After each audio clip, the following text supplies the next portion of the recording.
Hello दोस्तों, नमस्कार। आपका स्वागत है आपके अपने चैनल हिंदी हब ऑफिशियल पर।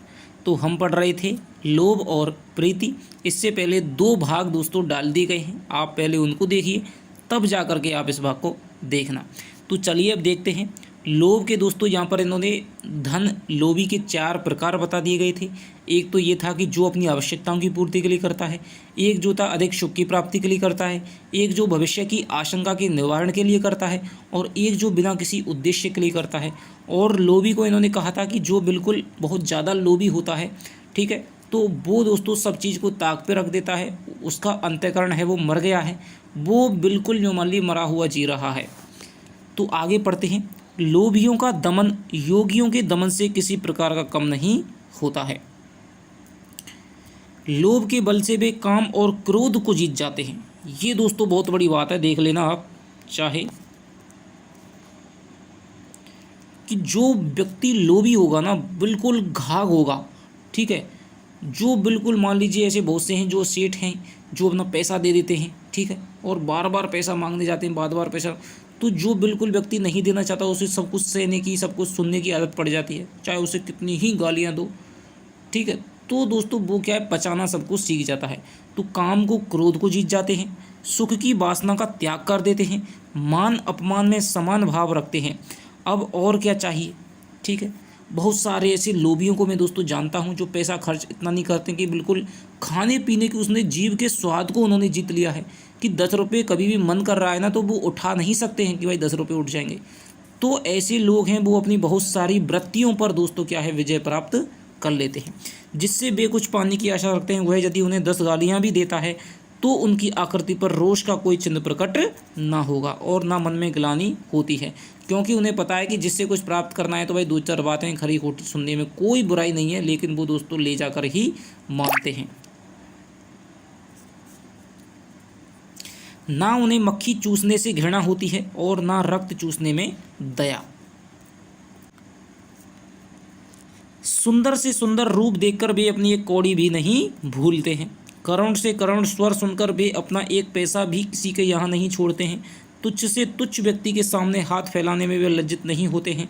क्रोध, दया, घृणा, लज्जा आदि करने में क्या मिलता है कि वे करने जाएं। जिस बात से उन्हें कुछ मिलता नहीं, जबकि उसके लिए उसके मन में कौन से किसी कोने में जगह नहीं होती, तब जिस बात से पास का कुछ जाता है, वह बात उन्हें कैसी लगती होगी, यह यूं ही समझा जा सकता है। जिससे मिलता है दोस्तों, फिर उसके लिए उन्हें चाहे कितने ही कष्ट सहने पड़े, वे सारे कष्ट सहने को तैयार हो जाते हैं। लेकिन यदि जिस बात से जाता है उनके पास से, तो फिर वो उस बात को भी ख़त्म कर देते हैं। जिस बात में कुछ लगे वह उनके किसी काम की नहीं, चाहे वह कष्ट निवारण हो या सुख प्राप्ति या धर्म हो या न्याय हो। वे शरीर सुखाते हैं, अच्छे भोजन, अच्छे वस्त्र आदि की आकांक्षा नहीं करते हैं। लोभ के अंकुश से अपनी संपूर्ण इंद्रियों को वश में रखते हैं। लोभियो तुम्हारा क्रोध, तुम्हारा इंद्रिय निग्रह है, तुम्हारा मानापमान, समता तुम्हारा तप अनुकरणीय है, तुम्हारी निष्ठुरता, तुम्हारी निर्लज्जता, तुम्हारा अविवेक, तुम्हारा अन्याय विग्रहणीय है। तुम धन्य हो, तुम्हें धिक्कार है। तो शुक्ल जी उनकी विशेषता और उनके लोभीपन को देख करके द्वंद्व में स्वयं पड़ गए कि अभी बात इनकी प्रशंसा की जाए या फिर इन्हें फटकार लगाई जाए, इन्हें धिक्कार लगाया जाए। तो वे दोनों बातों को बोलते हैं कि लोभियो तुम्हारा जो अक्रोध है कि तुम किसी पर क्रोध नहीं करते, चाहे कोई उन्हें कितनी भी तुम्हें गालियाँ दे। तुम्हारा जो इंद्रिय निग्रह है कि तुमने अपनी इंद्रियों को जीत लिया है, ठीक है, कभी भी तुम भोजन नहीं करते, अच्छा भोजन नहीं करते, जैसा तैसा है रूखा सूखा खा करके। तुम्हारा जो मान अपमान समता है कि तुम मान और अपमान में तुम समान रहते हो, दुख सुख में समान रहते हो। तुम्हारा जो तप है वो अनुकरणीय है, ठीक है, उसका सबको अनुकरण करना चाहिए। लेकिन जो तुम्हारी निष्ठुरता है कि तुम किसी को देख करके पसीजते नहीं हो, तुम्हारी जो निर्लज्जता है कि तुम्हें बिल्कुल भी लज्जा नहीं आती है, तुम्हारा जो अविवेक है, तुम्हारा जो अन्याय है, वो तुम्हारा विग्रहणीय यानी कि ग्रहण करने योग्य नहीं है। तुम धन्य हो, तुम्हें धिक्कार है। यानी कुछ तो गुण ऐसे हैं तुम में कि जिनका अनुकरण करना चाहिए, तो तुम्हें तो धन्य हो, और जो तुम में बहुत सारी बुराई उत्पन्न हो गई हैं, उनके लिए तुम्हें धिक्कार है। पक्के लोभी लक्ष्य भ्रष्ट नहीं होते, कच्चे हो जाते हैं। तो शुक्ल जी क्या कहते हैं कि जो पक्के लोभी होते हैं वो कभी भी अपने लक्ष्य से भ्रष्ट नहीं होते, यानी कि वो कभी भी लोभ से है वो इतर नहीं जाते हैं। किसी वस्तु को लेने के लिए कई आदमी खींचतान कर रहे हैं, उनमें से एक क्रोध में आकर उस वस्तु को नष्ट कर देता है, उसे पक्का लोभी नहीं कह सकते हैं, क्योंकि क्रोध ने उनके लोभ को दबा दिया है, वो लक्ष्य भ्रष्ट हो गया है। तो लोभी, जो सच्चा लोभी होता है, पक्का जो लोभी होता है ना, उसमें अन्य जो वृत्तियां हैं वो गौण हो जाती हैं और केवल लोभ ही लोभ है दोस्तों वो दिखाई देता है। तो वो किसी भी चीज़ को खींचतान कर रहा है तो दोस्तों उसको नष्ट नहीं कर सकता है। अब एक प्राणी के प्रति दूसरे प्राणी के लोभ का प्रसंग सामने आता है, जिसे प्रीति या प्रेम कहते हैं। तो अब तक तो दोस्तों इन्होंने लोभ की परिभाषा दी थी कि लोभ के प्रति जो इच्छा होती है वो दो प्रकार की होती है, ठीक है। लोभ है उसकी जो वृत्ति है वो भी दो प्रकार से दिखाई देती, असंतोष हो गया, एक अन्य वृत्तियों का दमन हो गया। धन के लोभ की इन्होंने 4 अवस्थाएं बताई थी, ठीक है। और लोभ क्या है, किस प्रकार से अन्य वृत्तियां गौण हो जाती है और अन्य वृत्तियों पर वो अन्य अपनी कुप्रवृत्तियों पर किस प्रकार से लोभी है वो विजय प्राप्त कर लेता है, उसके बारे में यहाँ पर शुक्ल जी ने बात की है। यद्यपि किसी व्यक्ति की ओर प्रवृत्ति भी जब तक एकनिष्ठ ना हो लोभ ही कही जा सकती है। शुरुआत में हमने दोस्तों बात की थी, जब लोभ तो दोस्तों हर किसी वस्तु के प्रति हो सकता है, लेकिन जब वो वृत्ति किसी व्यक्ति विशेष के प्रति एकनिष्ठ हो जाती है, एक पर ही ठहर जाती है, उसके बाद में हमें फिर वो कोई अच्छा नहीं लगे तो फिर वो प्रेम कहलाता है। पर साधारण बोलचाल में वस्तु के प्रति मन की जो ललक होती है उसे लोभ, और किसी व्यक्ति के प्रति जो ललक होती है उसे हम प्रेम कहते हैं। वस्तु और व्यक्ति के विषय भेद से लोभ के स्वरूप और प्रवृत्ति में बहुत कुछ भेद पड़ जाता है, इससे व्यक्ति के लोभ को अलग नाम दिया गया है। पर मूल में लोभ और प्रेम दो एक ही हैं, इसका पता हमारी भाषा ही देती है। यानी कि जो लोभ है दोस्तों और जो प्रेम है वो एक ही चीज़ के नाम है। भले ही हिंदी में दोस्तों हम हर चीज़ का प्रयोग है वो हर संदर्भ में अलग अलग करते हैं, इसकी पता हमारी भाषा ही देती है। किसी रूपवान या रूपवती को देखकर उस पर लोभा जाना, ठीक है, मोहित हो जाना बराबर कहा जाता है। अंग्रेजी के प्रेमवाचक शब्द लव कहा जाता है अंग्रेजी में, सैक्सन के लुफू, ठीक है, और लैटिन के लोबेट को संबंध में संस्कृत में लोभ अर्थात लुभ धातु से स्पष्ट लक्षित होता है। तो संस्कृत में जो लव है दोस्तों, जो लुफू है, लोबेट है, उसको दोस्तों लुभ माने होता है लोभाना। किसी व्यक्ति पर आप मोहित हो गए, अच्छा लगा, तो फिर उसे कहते हैं लोभा गया। उसके लिए संस्कृत में क्या धातु लगती है, लोभ, ठीक है, जिससे हिंदी का है वो लोभ शब्द बना है।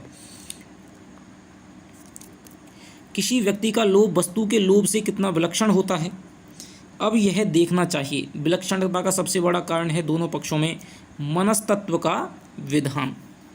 तो विलक्षणता कब होगी, जब दोनों में मन के प्रति क्या भावना रहती है ये हमें पता चले। जो लुब्ध होता है उसके भी हृदय होता है और जिस पर लुब्ध होता है उसके भी। भाई मान लीजिए लोभ में क्या होता है, आप किसी व्यक्ति पर क्या है, किसी वस्तु पर आप क्या है मोहित होते हैं, लोभा जाते हैं, तो आपके अंदर ही दोस्तों क्या है, हृदय है। किसी वस्तु में कोई भी हृदय नहीं है, यानी कि उसकी जो प्रतिक्रिया है वो बिल्कुल गौण दिखाई देती है। अतः किसी व्यक्ति का लोभी उस व्यक्ति से केवल बाह्य संपर्क रखकर ही तुष्ट नहीं हो सकता। इसलिए जो व्यक्ति का लोभी है तो वो उससे बाह्य संपर्क नहीं बल्कि आंतरिक संपर्क भी उसका स्थापित करना चाहता है और चाहता है कि वो भी उसे, दूसरा व्यक्ति है वो भी उसे उतना ही क्या है प्रेम करे, ठीक है, उससे लोभ रखे, उसे अच्छा लगे, उसके संपर्क, उसके हृदय का संपर्क भी चाहता है। अतः मनुष्य का मनुष्य के साथ जितना गूढ़, जटिल और व्यापक संबंध हो सकता है उतना वस्तु के साथ में नहीं होता है। वस्तु, लोभ के आश्रय और आलंबन, इन दो पक्षों में भिन्न भिन्न कोटि की सत्ताएं रहती हैं, पर प्रेम एक ही कोटि की दो सत्ताओं का योग है और इससे कहीं अधिक गूढ़ और पूर्ण होता है।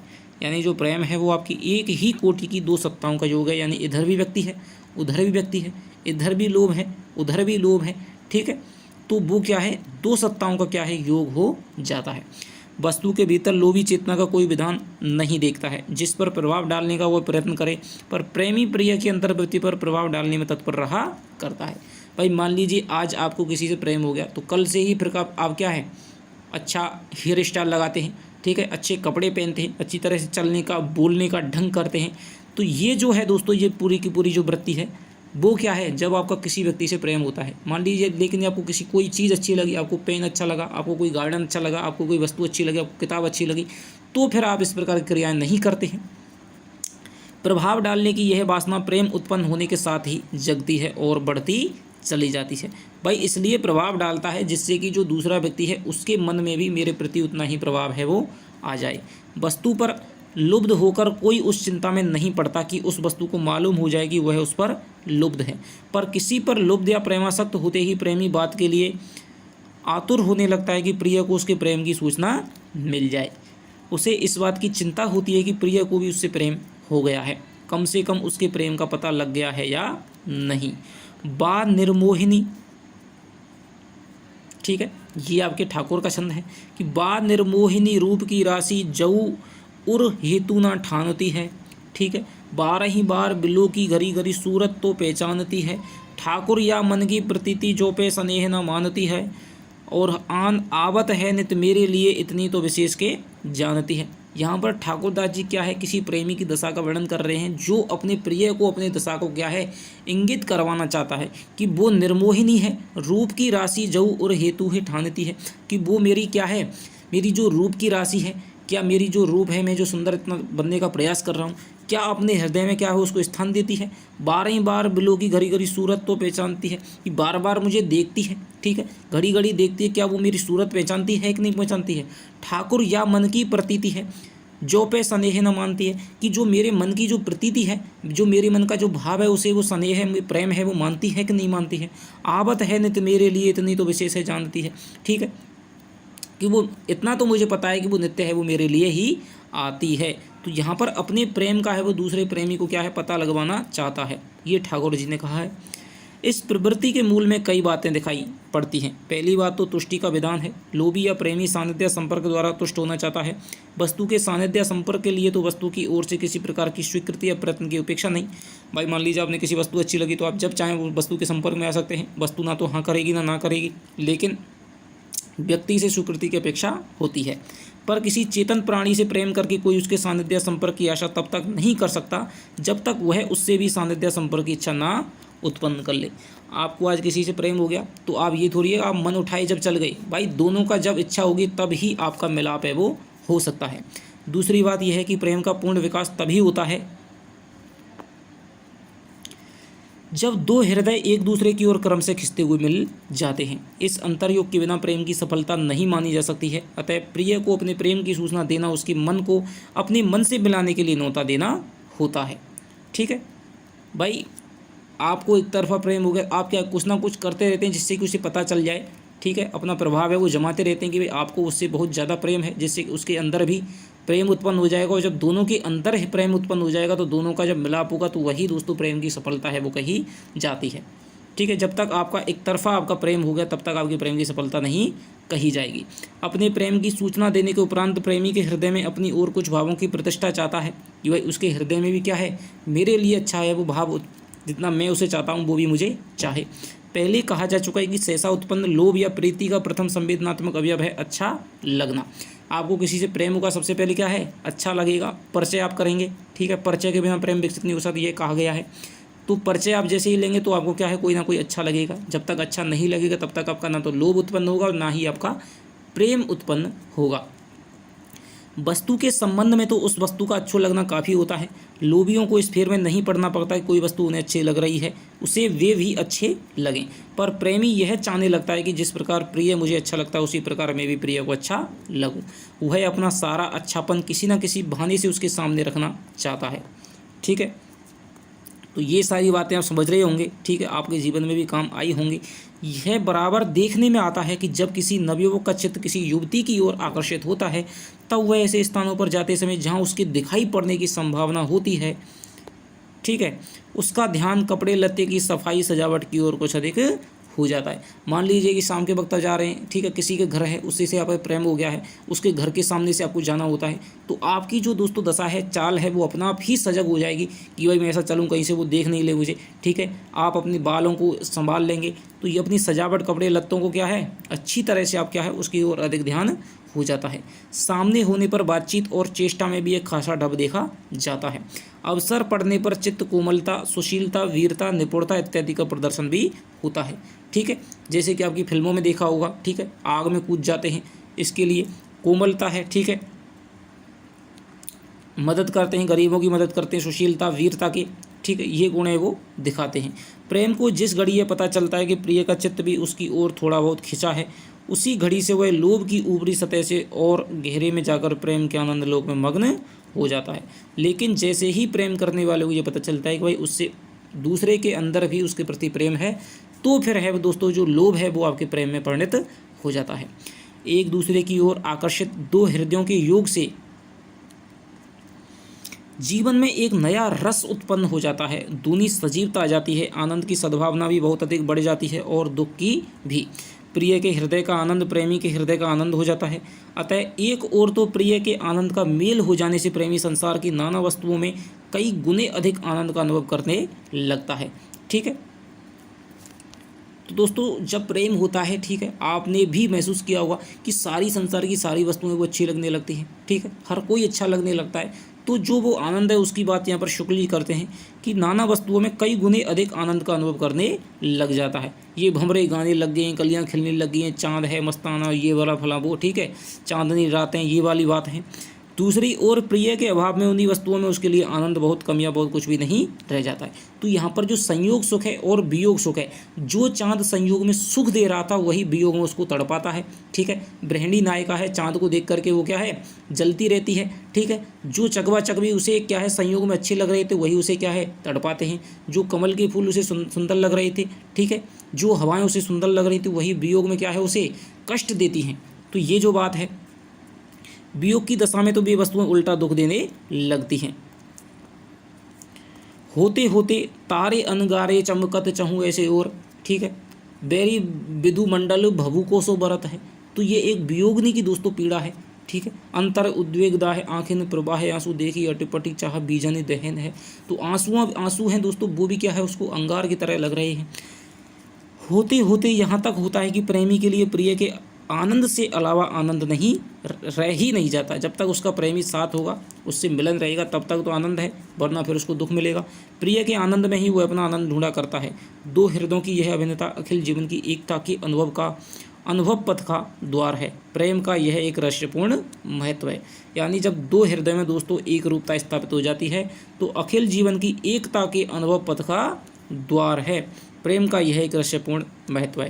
यानी प्रेम का रहस्य यही होता है कि जब तुम, कबीरदास जी जैसे कि प्रेम गली अति सांकरी तामे दो न समाए, ठीक है, कि प्रेम की गली इतनी सकड़ी है दोस्तों कि उसमें दो भिन्न भिन्न व्यक्ति नहीं समा सकते हैं। यानी कि यदि आप प्रेम करना चाहते हैं, प्रेम की गली में यदि आप विचरण करना चाहते हैं, तो फिर आपको अपने हृदयों को, अपने आप को दोस्तों, अपने भावों को एक कर लेना पड़ेगा, क्योंकि उसमें एक व्यक्ति ही जगह है। ठीक है, यानी जब दो व्यक्ति होते हैं तब दो होते हैं। ठीक है, और प्रेम करते क्या है वो एक में परिणत हो जाते हैं। तो यही बात यहाँ पर कह रहे हैं।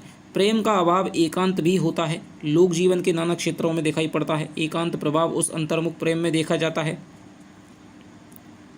जो प्रेमी को लोक के कर्म क्षेत्र से खींचकर केवल दो प्राणियों के एक छोटे संसार में बंद कर देता है। अब ये आजकल के दोस्तों प्रेम की यहाँ पर बात की जा रही है। ठीक है, कई बार क्या है कि हम एक दो प्रेम कर लेते हैं और फिर उन्हें संसार से कट जाते हैं, उन्हें कोई मतलब ही नहीं रहता है। उनका उठना बैठना, चलना फिरना, जीना मरना सब उसी के घेरे में आ जाता है। वह उस घेरे के बाहर कोई प्रभाव उत्पन्न करने के उद्देश्य से कुछ भी नहीं करता है। उनमें जो साहस, धीरता, दृढ़ता, कष्ट, सहिष्णुता आदि दिखाई देती है वह प्रेम मार्ग के बीच प्रेमोन्माद के रूप में, लोक के बीच कर्तव्य के रूप में नहीं। यानी कि उनके बीच में जो जितने सारे गुण दिखाई देते हैं वो केवल अपने प्रिय के लिए है, बल्कि वो अपने संसार में, समाज के लिए कुछ भी अच्छा नहीं कर पाते हैं। सारांश यह है कि इस प्रकार के प्रेम का क्षेत्र सामाजिक और पारिवारिक जीवन से विच्छिन्न होता है। उसमें प्रिय पक्ष का प्रबल राग जीवन के अन्य सब पक्षों से पूर्ण विराम की प्रतिष्ठा कर देता है। फारसी के साहित्य में ऐसे ही एकांतिक और लोकबाह्य प्रेम की प्रधानता दिखाई देती है।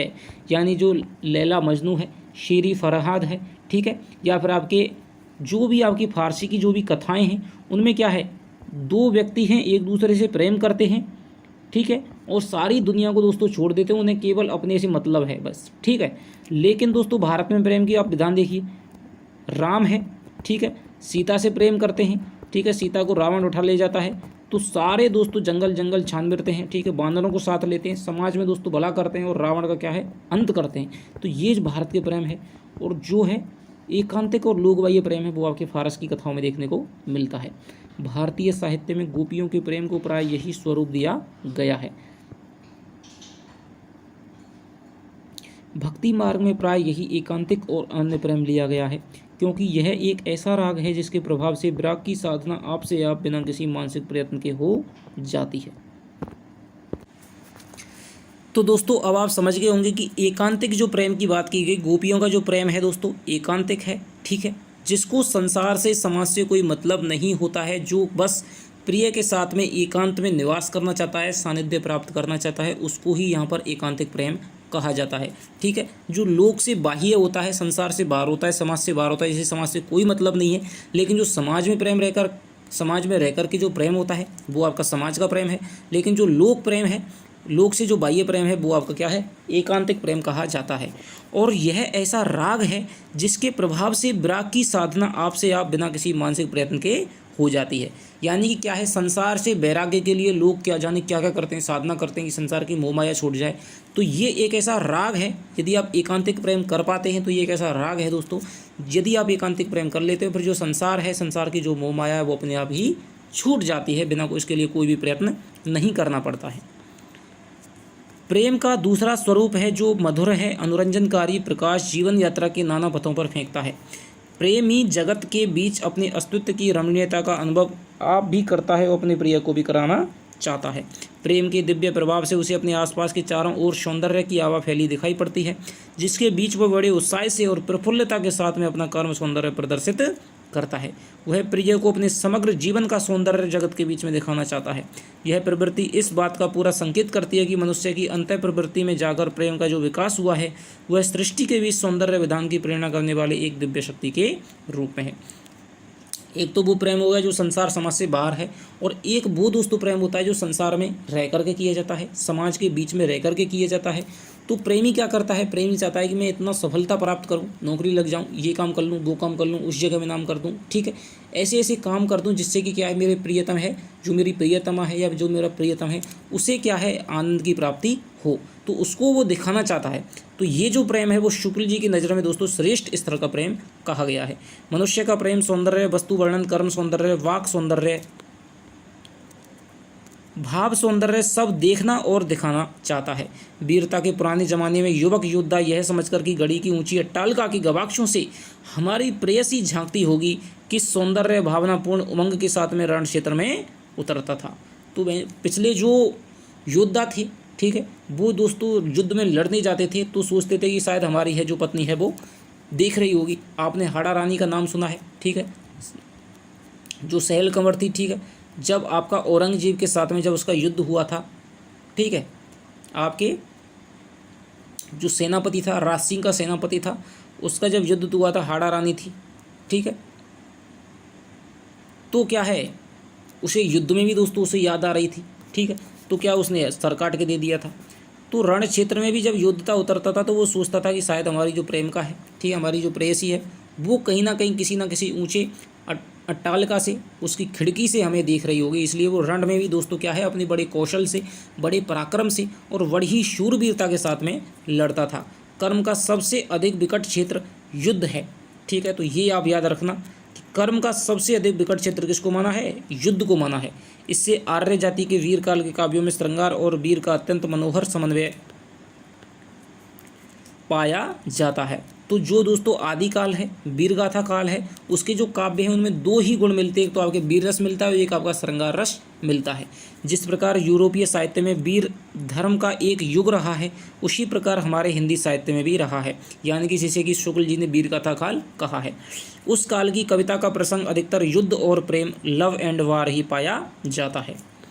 भारतीय प्रबंध काव्यों की मूल प्रवृत्ति लोक जीवन के संश्लिष्ट प्रेम के वर्णन की ओर अधिक ही रही है। तो भारतीय जो प्रबंध काव्य, यहाँ पर क्या है, फिर से दोबारा से ये तुलसीदास की तरफ आ गए हैं कि जो लोक वर्णन है, ठीक है, जो मूल प्रवृत्ति, जो प्रबंध काव्य रचे गए हैं भारतीय साहित्य में, जैसे कि आपका रामायण है, महाभारत है, ठीक है, रामचरितमानस है, तो जितने भी प्रबंध काव्य रचे गए उनकी जो मूल प्रवृत्ति है वो आपके लोक जीवन के संश्लिष्ट प्रेम के वर्णन की ओर अधिक रही है, यानी कि जो समाज में रहकर के जो प्रेम किया गया है। आदि कवि वाल्मीकि ने राम और सीता के प्रेम का विकास है वो मिथिला अयोध्या के महलों और बगीचों में ना दिखा करके दंड कारण्य के विस्तृत कर्म क्षेत्र के बीच में दिखाया है। ये देख लीजिए आप, वनों में जहाँ पर पंचवटी में सीता और राम का जो निवास था, ठीक है, कुटी बनी थी, तो वहाँ पर उनका क्या है, विकास दिखाया है, ठीक है। उसमें दिखाया कि लंका जाकर के राम है, ठीक है, उसको पार करके रावण का वध करते हैं, ठीक, उसमें उनका प्रेम है वो दिखाया है। जबकि एकांतिक प्रेम क्या है, उसे संसार से, समाज से कोई मतलब नहीं होता है, वो केवल अपना एकांत में अपने प्रिय का सानिध्य प्राप्त करना चाहता है। उनका प्रेम जीवन यात्रा की मार्ग में माधुर्य फैलाने वाला है, उससे अलग किसी कोने में चौकड़ी या आहें भराने वाला नहीं है। उनके प्रभाव में वनचर्या में एक अद्भुत रमणीयता आ गई है। सारे कटीले पथ प्रसून में हो गए हैं, सारे कटीले पथ हैं वो प्रशून हो गए हैं। जैसे इस तुलसीदास का ये दुआ है, पुरते निकसी रघुवीर वधूधर धीर दिए मग में डर दे, झलकी व रिवाग कनी चलकी पुट सूख गई अधराधर वे। ठीक है, फिर पूछती है चलनो अब केतिक, पर्ण कुटी कर हो कित है। ठीक है, अखियाँ अति चारू चली जल की चलू। तो ये जो वाली जो है सवैया कहा गया है कि पुरते निकसी रघुवीर वधू की जो सीता है वो महल से निकल गई है। ठीक है, रास्ते में चल रही है, कांटे हैं, धूल हैं, कंकड़ हैं। ठीक है, तो बार बार वो क्या है, उसकी क्या है, पसीने की बूंदें झलक आती है उनके चेहरे पर, माथे पर। ठीक है, बार बार पूछते हैं कि तुमने कुटी है वो कहाँ। तो ये जो प्रेम का जो रूप है दोस्तों वो दिखाया गया है। सारे कटीले पथ हुए वो क्या है, प्रशून में हो गए हैं। संपूर्ण कर्म क्षेत्र एक मधुर ज्योति से जगमगा उठा है। कोमलांगी सीता अपने प्रिय पति की विशाल भुजाओं और कंधे के ऊपर से निकली हुई धनुष की वक्र कोटि पर मुग्ध निबिड़ और निर्जन काननों में निशंक विचर रही है। खर दूषण की राक्षसी सेना कोलाहल करती आ रही है।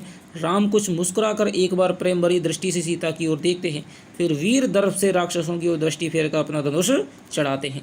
उस वीर दर्प में कितनी उमंग, कितना उत्साह है, कितना माधुर्य रहा होगा। ठीक है, ऐसा ही प्रसंग दोस्तों निराला की राम की शक्ति पूजा में आता है। ठीक है, कैसा आता है कि जब राम है वो आपके रावण से युद्ध में नहीं जीत पाते हैं, तो फिर शक्ति का विधान के लिए वो 9 दिन की क्या है आपके शक्ति की क्या है पूजा करते हैं। ठीक है, तो जब सेना है सारी थक हार करके क्या है आती है, लौटती है, निराशा का वातावरण है। ठीक है, सारे युद्ध में, तो राम है वो अगले दिन जाने के लिए दोस्तों क्या है बेचैन है कि जो आज तक मेरा जो हृदय कभी से युद्ध करने में लड़खड़ाता नहीं था वो भी आज क्या है रावण से क्या है भयभीत प्रतीत हो रहा है। तो फिर क्या है वो सोचते क्या जाते हैं, तो एकदम से उन्हें क्या है सीता की क्या है विचार आता है और उनमें दोगुना उत्साह है भर जाता है। तो ये जो वाली बात है यहाँ पर कितना माधुर्य रहा होगा। सीता हरण होने पर राम का वियोग जो सामने आता है वह भी चारपाई पर करवटें बदलने वाला नहीं है, समुद्र पार कर पृथ्वी का भार उतारने वाला है। एकांतिक जो प्रेम होता है यदि दोस्तों उसमें वियोग हो गया तो क्या है आदमी करवटें बदलता रहेगा, रोता रहेगा, ठीक है, आहें भरता रहेगा। लेकिन जो सीता का वियोग है तो राम क्या है सारे दोस्तों भारत को पार करके दक्षिण में आपके लंका में जाते हैं और समुद्र पर पुल बना करके क्या है सीता को क्या है लाते हैं और रावण का क्या है वध करते हैं, जिससे कि समाज और मानवता का कल्याण होता है। तो ये जो प्रेम है दोस्तों वो आपका क्या है संश्लिष्ट समाज का प्रेम है, एकांतिक प्रेम नहीं है। तो भारत के जो महाकाव्य हैं, प्रबंध काव्य हैं, उनमें इसी प्रेम की प्रधानता दिखाई देती है। लेकिन जो गोपियों का प्रेम है दोस्तों वो एकांतिक है, उन्हें कोई संसार समाज से मतलब नहीं है, उन्हें तो केवल कृष्ण कृष्ण कृष्ण चाहिए। उस एकांतिक प्रेम की अपेक्षा जो प्रेमी को एक घेरे में उसी प्रकार बंद कर देता है जिस प्रकार कोई मरीज को एक कोठरी में बंद कर देता है।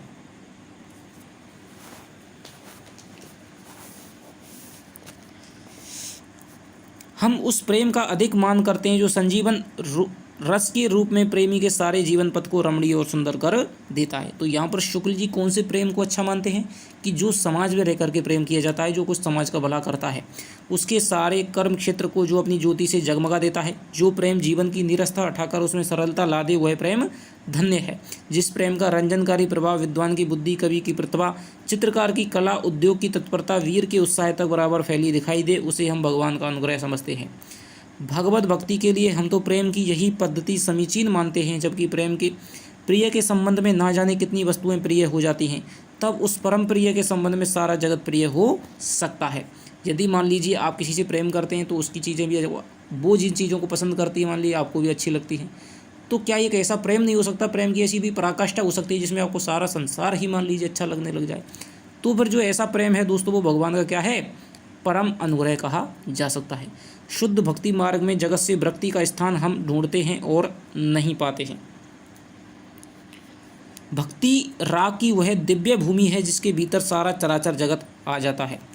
जो भक्त इस जगत के को ब्रह्म की ही व्यक्त सत्ता या विभूति समझेगा, भगवान के लोकपालक और लोकरंजक स्वरूप पर मुग्ध रहेगा, वह अपने स्नेह, अपनी दया, अपनी सहानुभूति को लोक में और फैलाएगा, चारों ओर से खींच लेगा। यहाँ पर क्या कह रहे हैं कि यदि मान लीजिए भक्त है, ठीक है, वो भगवान को सब कुछ समझता है और संसार को यदि भक्त है वो भगवान का समझेगा ना, तो फिर सारे संसार में उसकी क्या है दिव्यता को फैलाएगा, अपनी भक्ति से उसका क्या है प्रचार प्रसार करेगा, इस संसार में ही रमण करेगा। ये नहीं कि संसार से भाग करके किसी गुफा में जाकर के तपस्या करने लग जाए। तो ये वाली बात है वो शुक्ल जी कह रहे हैं। हम तो जगत के बीच हृदय के सम्यक प्रसार में ही भक्ति का प्रकृत लक्षण देखते हैं, क्योंकि राम की ओर ले जाने वाला रास्ता इसी संसार से होता हुआ गया है। तो जो शुक्ल हैं वो भक्ति को कौन सी देखते हैं, जो संसार में रह करके की जाने वाली भक्ति है। जब कोई राम भक्त पुत्र कलत्र, ठीक है, कलत्र माने होती है दोस्तों स्त्री, भाई बंधु का राग छेड़ने, कर्मपथ से मुंह मोड़ने और जगत का नाता तोड़ने का उपदेश देता है, तब मेरी समझ है वो जवाब देने लगती है। यानी कि भाई मान लीजिए आपको भक्ति करनी है राम की, ठीक है, यदि आप साधु बन जाएं, बाबा जी बन जाएं, ठीक है, भाई बंधु को छोड़ दें, सारे रिश्ते नातों को छोड़ करके दोस्तों कर्म पथ से आप मुड़ करके यदि आप भक्ति करें, तो दोस्तों शुक्ल जी उसको नहीं मानते हैं।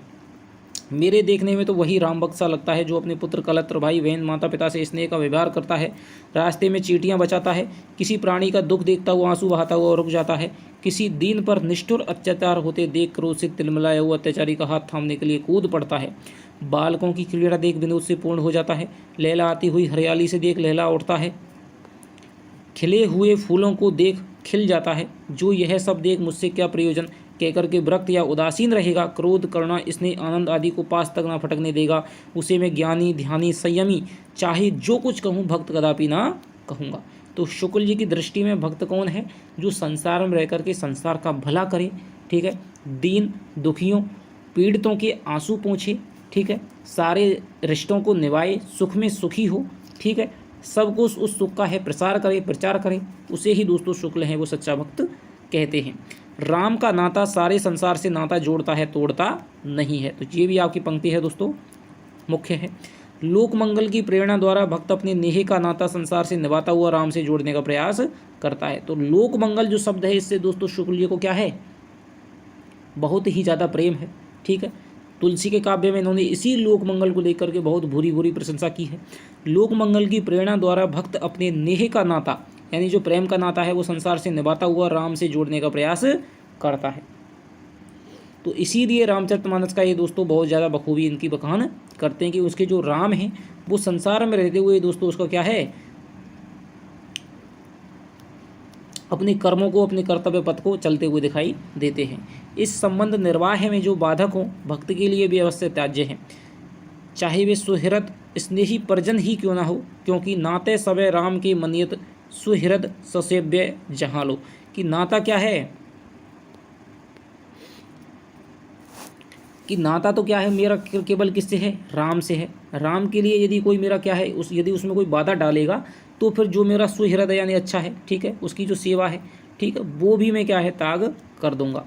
एकांतिक और लोकबद्ध प्रेम के इन दो स्वरूपों का परिचय हो चुका है। तो प्रेम के इन्होंने दो स्वरूप बता दिए, एक तो एकांतिक बता दिया जो बिल्कुल अकेले में किया जाता है, जिसमें केवल प्रेमी और करने वाला होता है और उसका प्रियतम होता है, और एक हो गया दोस्तों लोकबद्ध जो समाज में रह करके, संसार में रह करके संसार का भला करते हुए, अपना भला करते हुए किया जाता है। तो ये दो स्वरूपों का परिचय हो चुका।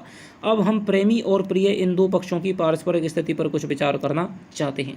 प्रेम कहीं तो दोनों पक्षों में युगपद होता है, यानी दोनों तरफ से होता है, अर्थात आरंभ से ही सम है, कहीं पहले एक में उत्पन्न होकर के फिर दूसरे में होता है, और कहीं एक ही में उत्पन्न होकर के रह जाता है। तो ये स्थितियाँ होती हैं, या तो एक साथ दोनों में होगा, या फिर एक में पहले हो जाएगा, दूसरा में फिर दोबारा बाद में हो जाएगा, या फिर एक में होकर ही रह जाता है, दूसरे में होता ही नहीं है, जिसे हम एक तरफा प्रेम कहते हैं, वन साइड लव, अर्थात विषम ही रह जाता है।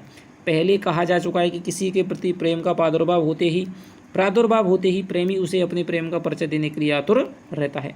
यह आतुरता तुल्यानुराग की प्रतिष्ठा के लिए होती है,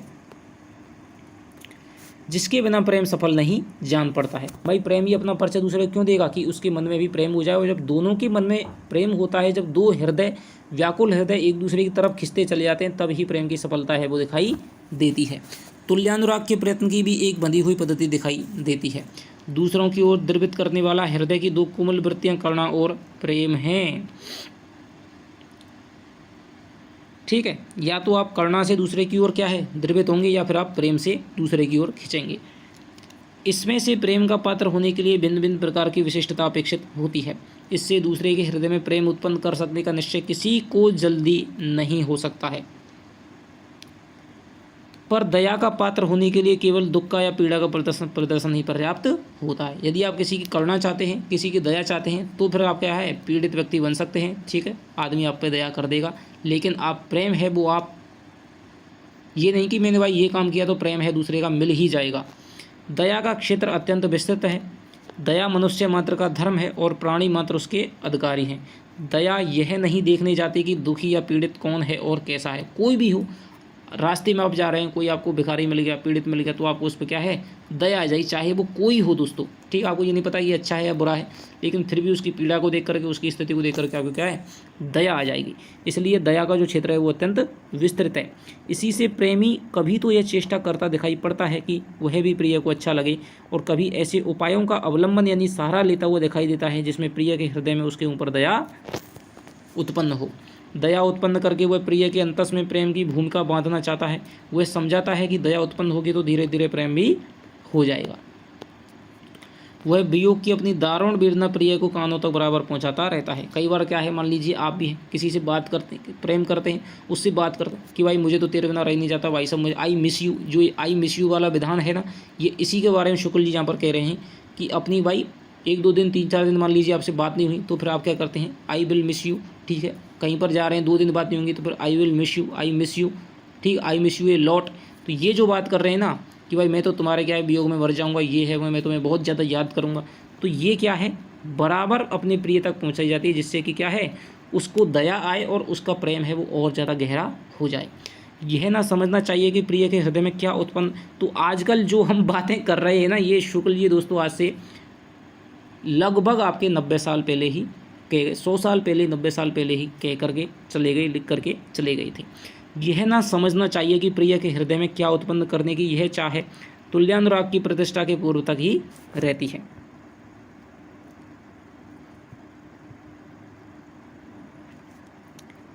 वह प्रेम मार्ग की एक सामान्य प्रवृत्ति है जो प्रेमी के हृदय में सता बनी रहती है। बात यह है कि जिस प्रकार दूसरे के हृदय में प्रेम उत्पन्न करने की जरूरत होती है, उसी प्रकार बराबर बनाकर रखने की भी होती है। ठीक है, तो आजकल क्या है, मान लीजिए जो प्रेमी हैं प्रेम करते हैं एक दूसरे से, आई लव यू 50 बार हैं वो आई लव यू बोलते रहते हैं। क्यों बोलते रहते हैं, जिससे कि प्रेम है वो बराबर कम नहीं पड़ जाए, बराबर बना रहे। ठीक है, आई मिस यू बोलते रहते हैं, आई लव, तो ये इसीलिए जिससे कि दोनों में क्या है, परस्पर प्रेम है वो बना रहे, कम नहीं हो जाए। प्रेम की रखवाली करने के लिए प्रेमी प्रिय के हृदय में दया को बराबर जगाता रहता है। तो यही बात दोस्तों बोल रहे हैं, मैं आपको थोड़ा सा आपको आसान शब्दों में आपकी भाषा में समझाने का प्रयास कर रहा हूँ। तो प्रेम की रखवाली करने के लिए प्रेमी प्रिय के हृदय में दया को बराबर जगाता रहता है। दया या करुणा का भाव जागृत रखने की इस प्रवृत्ति का प्रकर्ष फारसी या उर्दू की शायरी में विशेष रूप से पाया जाता है कि हम तो भाई मर गए, ये हो गए, ये हो रहा है, हम तो भाई जीते हैं, तड़पते हैं। ठीक है, ये जो बात है वो फारसी की शायरी में आपको देखने को मिलती है। ठीक है, दिलो जान से हम तो आशिक हैं, हमें ये लगता है वो लगता है। तो वहाँ प्रेमी जीते जी यार के कूचे में अपनी कब्र बनवाते हैं और उस कूचे के कुत्तों के नाम अपनी हड्डियाँ वफ करते हैं और बार बार मरकर अपना हाल है वो सुनाया जाते हैं कि अब तो हमारी कश्ती थी वहाँ डूबी, ये कहाँ पानी कम था। ये वाली जो बात है वो आपकी क्या है कि बार बार क्या है, अपने प्रिय से क्या है वो अपना दया एकत्रित करना चाहते हैं, जिससे कि उनका है प्रेम है वो गहरा बना रहे। मरण से बढ़कर करुणा का विषय और क्या हो सकता है, यानी बार बार है हम तो तेरे उसमें जान दे देंगे। ठीक है, ये वाली बातें वो फारसी शायरी में अधिक देखने को मिलती हैं। ठीक है, दिल जले आशिकों की बात है वो। शत्रु तक का मरना सुनकर सहानुभूति के एक आध शब्द मुंह से निकल आते हैं। प्रिय के मुख से निकले हुए सहानुभूतिक शब्द सा प्रिय संसार में कोई शब्द नहीं हो सकता। बेचारा बहुत अच्छा था, प्रिय के मुंह से इस प्रकार के कुछ शब्दों की संभावना पर ही आंशिक लोग अपने मर जाने की कल्पना बड़े आनंद से करते हैं। जबकि सहानुभूति के एक शब्द का इतना मोल है, तब अश्रु का तो कोई मोल ही नहीं हो सकता। ठीक है, मान लीजिए आप किसी ने आज आप प्रेम करते हैं, उससे आपने कहीं मरने की बात करी, तो फिर वो क्या है, आंसू आपके लिए बहा देगा, तो आपको क्या है, थोड़ी सी आपको संतुष्टि प्राप्त होती है। प्राण के बदले में वह भी सस्ता ही जचेगा यदि प्रेमी को यह निश्चय हो जाए कि मर जाने पर प्रिय की आंखों से आई हुई आंसू की बूंद वह देख सकेगा, तो वह अपना शरीर छोड़ने के लिए तैयार हो सकता है। यह कहा जा चुका है कि तुल्यानुराग यानी कि एक दूसरे के प्रति समान अनुराग है कि प्रतिष्ठा हो जाने पर ही प्रेम की पूर्ण तुष्टि और सफलता प्राप्त होती है। जब दो व्यक्तियों में बराबर का प्रेम है वो स्पष्ट हो जाता है, तब दोनों का मिलन होता है, तभी प्रेम की सफलता कही जा सकती है। हमारे साहित्य के पुराने आचार्यों ने एक पक्ष की प्रीति को रसाभास के अंतर्गत लिया है, यानी जो एक तरफा प्रेम है उसकी जो प्रीति है उसको क्या है, रसाभास के अंतर्गत लिया है। जब तक तुल्यानुराग की संभावना रहती है और प्रिय पक्ष की विरक्ति और उदासीनता का प्रमाण सामने नहीं रहता है, तब तक रस में त्रुटि नहीं मानी जाती है। यानी कि आप किसी से एक तरफा प्रेम कर रहे हैं, ठीक है, करते जा रहे हैं, कोई दिक्कत नहीं है, आपको लगता है कि भाई सामने वाला का कोई भी रेस्पॉन्स नहीं आ रहा है, कोई दिक्कत नहीं है, प्रिय पक्ष की जब तक विरक्ति है, ठीक है, जब तक ये नहीं लगता है कि भाई प्रिय है जो हम जिससे प्रेम कर रहे हैं, एक तरफा प्रेम कर रहे हैं, उसकी तरफ से कोई नेगेटिव कमेंट नहीं आ रहा है, ठीक है, नेगेटिव कोई भावना ऐसी नहीं आ रही है और उदासीनता उसकी देखने को नहीं मिल रही है, ठीक है, तब तक रस में कोई त्रुटि नहीं पड़ती, तब तक हमारे अंदर है दोस्तों जो एक तरफा प्रेम है वो क्या है, बढ़ता ही चला जाएगा, गहराई प्राप्त करता चला जाएगा। लेकिन जिस दिन मान लीजिए मैं किसी से एक तरफा प्रेम करता हूँ, किसी को देखता रहता हूँ लगातार, ठीक है, और जो दूसरा है वो मेरी इस आदत से परेशान होकर के मुँह फेर कर चला जाए या फिर मुझको कुछ भला बुरा कह दे, तो उसी दिन है मेरे रस में क्या है, व्याघात उत्पन्न हो जाएगा। प्रेमी का तिरस्कार करता हुआ प्रिय जब अन्य में अनुरक्त पाया जाता है, तब उसकी विरक्ति का पक्का प्रमाण सामने आ जाता है। और मान लीजिए किसी दिन मुझे पता चलता है, मान लीजिए मैं जिससे एक तरफा प्रेम करता हूँ वो किसी और से प्रेम करता है, तब दोस्तों क्या है, दिल टूट जाता है। ऐसी दशा में भी बने रहने वाले प्रेम की चर्चा काव्यों में मिलती है। फारसी और उर्दू की शायरी में आशिकों की अक्सर यह शिकायत करती है कि मासूक गैरों से मिला करता है और हमारी ओर ताकता भी नहीं। कृष्ण के मथुरा चले जाने पर गोपियों की शिकायत भी कुछ कुछ इस ढंग की हो गई थी। रस और रसाभास की बात छोड़ हमें प्रेम के स्वरूप पर विचार करना है, जिसमें प्रेमी तो प्रेम में विब्बल रहता है और प्रिय उसकी ओर ध्यान ही नहीं देता है या बराबर उसका तिरस्कार करता जाता है। क्या ऐसा कोई प्रेम ही नहीं है? यह नहीं कहा जा सकता, ठीक है। एक तो है साहब अपने प्रेम में अपने मस्त है, और एक है वो एक तरफा प्रेम उससे किया जा रहा है, उसकी तरफ कोई ध्यान ही नहीं है। क्या फिर ये प्रेम नहीं है? ये भी दोस्तों प्रेम का एक रूप कहा जाता है। प्रेमी तो प्रेम कर चुका, उसका कोई प्रभाव प्रिय पर पड़े या फिर ना पड़े, उसके प्रेम में कोई कसर नहीं है। प्रिय यदि उससे प्रेम करके उसकी आत्मा को तुष्ट नहीं करता है तो इसमें उसका क्या दोष? तुष्टि का विधान ना होने से प्रेम की स्वरूप की पूर्णता में कोई त्रुटि नहीं आ सकती है। जहाँ तक ऐसे प्रेम के साथ तुष्टि की कामना या अतृप्ति का लोभ लगा दिखाई देता है, तुष्टि की कामना या अतृप्ति का लोभ लगा दिखाई देता है, वहाँ तक तो उसका उत्कर्ष रूप प्रकट नहीं होता है। पर जहाँ आत्मा तुष्टि की वासना व्रत हो जाती है या पहले से ही नहीं रहती है, वहाँ प्रेम का अत्यंत निखरा, निर्मल और विशुद्ध रूप दिखाई देता है। यानी एक ऐसा एक तरफा प्रेम जिसमें हम केवल प्रेम करें, हम प्रिय से ये नहीं चाहें वो हमें प्रेम करे मत करे, किसी और से करे, लेकिन फिर भी दोस्तों हमारा जो मन है वो सच्चा रहता है, तो उसको शुक्ल जी ने बहुत ही निर्मल और विशुद्ध रूप कहा है प्रेम का। ऐसे प्रेम की अविचल प्रतिष्ठा अत्यंत उच्च भूमि पर होती है। प्रेमी प्रिय से कुछ भी नहीं चाहता है, केवल यही चाहता है। कई फिल्मों में आपने ऐसा देखा होगा, ठीक है, कि भाई जो खुद जिससे प्रेम करता है उसकी शादी है वो किसी दूसरे से करवा देता है, ठीक है। तो इस प्रकार की जब बात आती है तो वो क्या है, वो उच्च भाव भूमि पर निकला हुआ प्रेम होता है।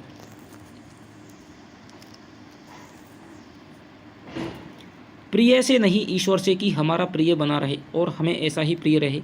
इसी उच्च दशा का अनुभव कराती हुई शूर की गोपियाँ कहती हैं कि जहें जहें रहो राज करो, तह तह लेहु कोठी सिर भार, ठीक है, यह असीस हम देती सुने सुने निहात खसे जनिबार। यानी तुम जहाँ जहाँ पर, कृष्ण जी कह रही हैं, जहाँ जहाँ तुम रहो वहाँ पर तुम राज करो, ठीक है, और तुम कोट जो करोड़ों जनता है उसका जो भार है, ठीक है, उसके जो प्रशासन का भार है वो अपने सिर पर लेते रहो। ये आशीष हम देती सूरदास कहते हैं कि ये आशीष हम गोपियाँ देती हैं निहात खसे जनिबार। तो ये जो गोपियाँ हैं दोस्तों वहाँ पर कहती हैं कि जब तक तुम यहाँ पर रहो वहाँ पर तुम राज करो, करोड़ों लोगों का प्रशासन करते रहो, उनके सब दुख दर्द सहो, ठीक है, ये हम आशीषें तुमको देती हैं, ठीक है,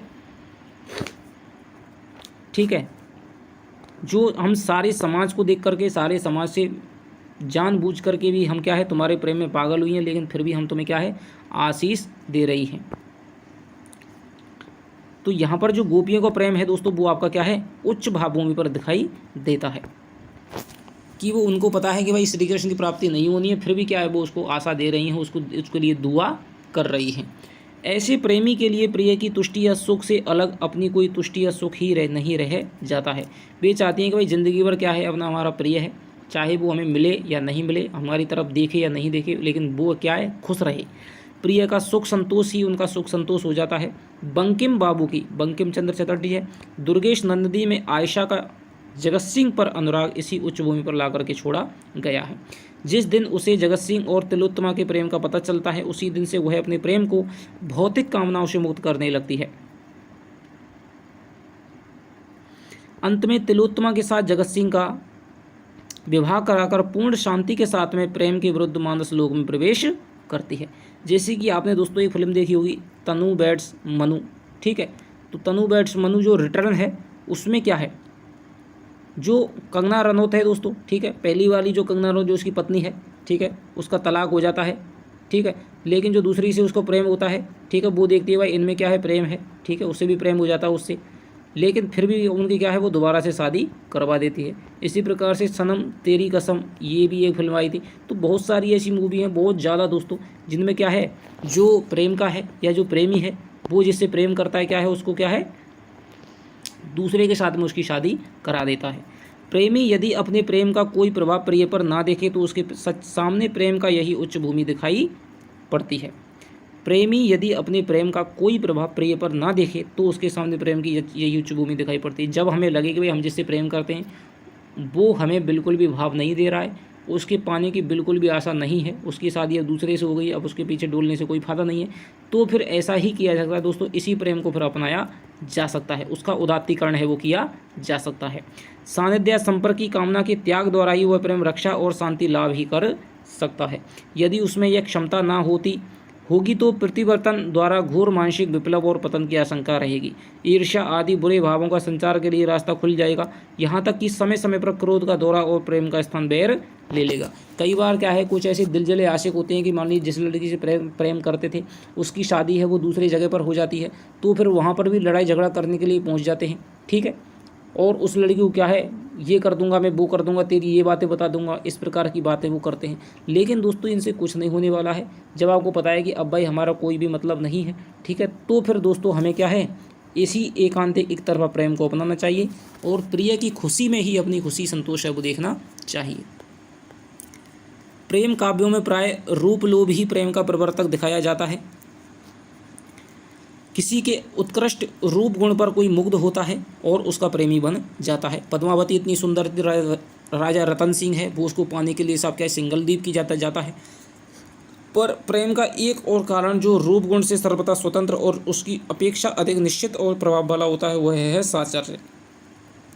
जब मान लीजिए आप किसी के साथ में रहते हैं, बार बार रहते हैं, तो आपको जो प्रेम विकसित होता है दोस्तों वो अधिक क्या है स्थायी होता है। देश प्रेम के अंतर्गत इसका उल्लेख हो चुका है। किसी अरब को उसकी रेगिस्तानी जन्मभूमि से ले जाकर कश्मीर के हरे भरे मैदान में रख दें तो भी वह अपने देश के वियोग में रोया करेगा। इस प्रकार जिन मनुष्यों के बीच कोई बचपन से या बहुत दिनों से रहता चला आया है उसके प्रति हृदय में एक स्थायी प्रेम उत्पन्न हो जाता है। इस साचर्यगत प्रेम में विशेषता यह होती है कि इसका वेग साचर्य काल से कुछ अवसरों पर ही रह कर व्यक्त होता है। जैसे कि मान लीजिए माता पिता है तो उनसे क्या है हर बार हमारा प्रेम व्यक्त नहीं होता है, लेकिन जब वो कहीं चले जाते हैं हम उनसे दूर हो जाते हैं तब उनकी यादें आती हैं। तो ये बात कर रहे हैं। पर विच्छेद काल में बराबर उमड़ता रहता है। भाई बहन पिता पुत्र इष्ट मित्र से लेकर के चिर परिचित पशु पक्षी वृक्ष तक इस प्रेम इसी ढंग का होता है।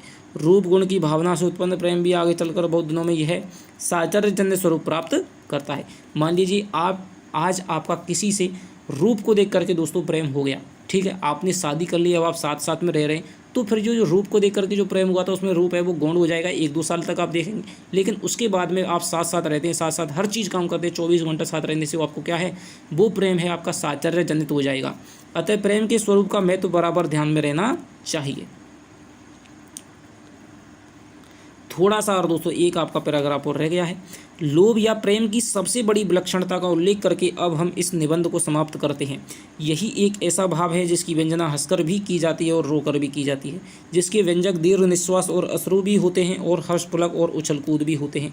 ठीक है, यदि आप लोभ में दोस्तों आपको अच्छा मिल गया तो आप हंस लेंगे कूदेंगे, और यदि आपको कुछ नहीं मिला तो फिर आपको रोएंगे। प्रेम में यदि आपको अच्छा मिल गया तो आप हर्षित होंगे और आपके उछल कूद करेंगे, यदि नहीं हुआ तो फिर आप दीर्घ निश्वास लेंगे और आंसू बहाएंगे।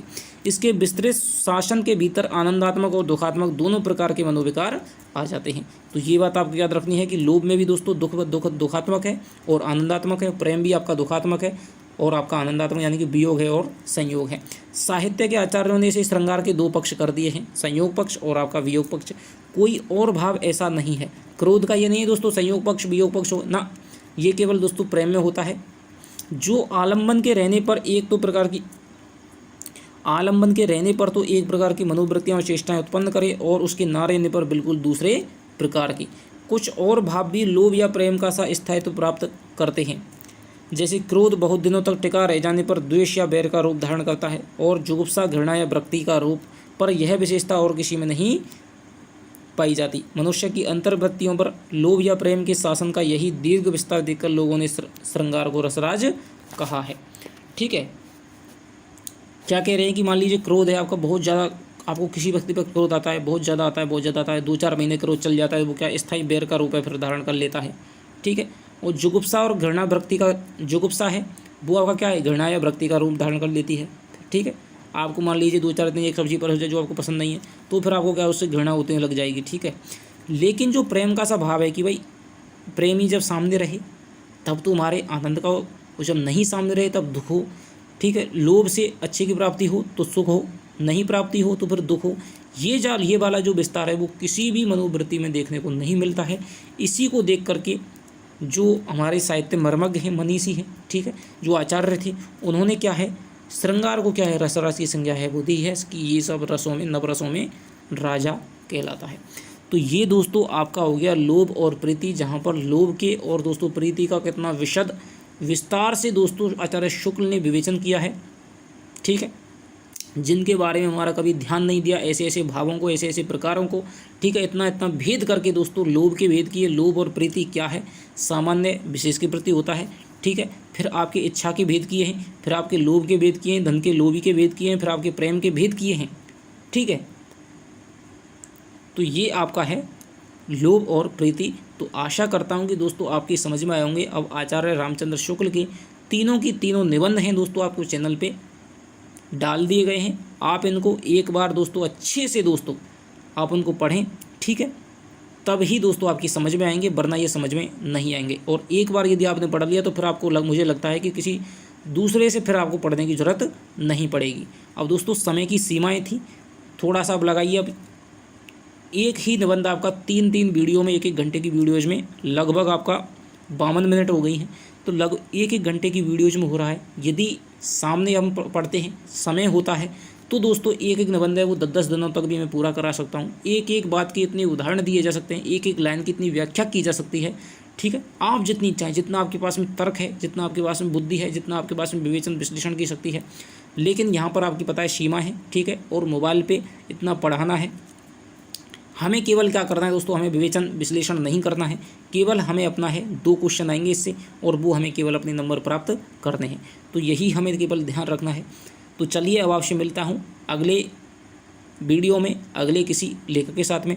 तब तक दोस्तों लगातार वीडियो देखते रहिए, जो भी समस्या हो कमेंट में बताते रहिए, और आपको समझ में आया है या नहीं आया है आप बताते रहिए। और यदि आपने अभी तक हिंदी हब ऑफिशियल के टेलीग्राम ग्रुप को ज्वाइन नहीं किया है तो ज्वाइन कर लीजिए, डिस्क्रिप्शन में लिंक है। और यदि आप चैनल पे नए हों तो प्लीज़ दोस्तों चैनल को सब्सक्राइब करें, जिससे कि आपको रेगुलर है दोस्तों वो वीडियो मिलती रहे।